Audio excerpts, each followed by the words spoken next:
Thomas Müller has been like kryptonite for Lionel Messi throughout his career. He has 7 wins, all competitions that meant something, and something big. I'm talking World Cup final, World Cup quarterfinals, big Champions League knockout games. Messi has 3 wins against Müller. 2 of those were friendly matches.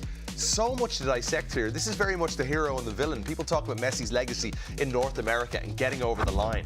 It was Mbappe when Messi and France played in the World Cup final. It's Thomas Müller now, there to play the villain in many ways, Sash. This is just one of those matches that's set up beautifully. It really is. And both of these players are superstars, and often in these matches you need your stars to step up and make the difference. But both of these teams are so much more than that. They're more than just their individual players. They're 2 teams that are ultra confident right now. Vancouver hasn't lost an away game since August 9th. That was almost 4 months ago.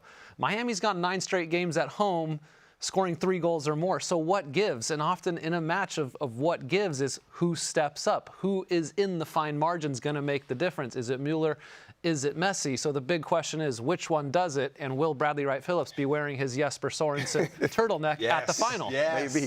Yes. It's honestly, you said it, Sash, it's not just the superstars. So you look at Inter Miami, I can't think of the last time they scored 5 goals and Messi didn't score. It's unbelievable what the cast is adding to this side, and they're going to need it against a team like Vancouver, because Vancouver, like I said before, if you beat them, you have to earn it. This is going to be a tough test for Inter Miami with a lot of pressure on them. But home field advantage is massive. And if you can think back to decision day, Miami had to win on decision day to get more points than Vancouver when Vancouver lost on decision day. So that last home game against FC Dallas where they lose, Vancouver would be hosting this game. So credit to Miami for finishing this game strong. They get to play at home, and they've been so good at home. I see goals. I see lots of goals in a game like this with 2 teams that'll simply go for it. Miami and Vancouver. They're both playing in their first ever MLS Cup. Remember, they met in the CONCACAF Champions Cup semi-final as well. You see down the bottom. Vancouver won 5-1 on aggregate.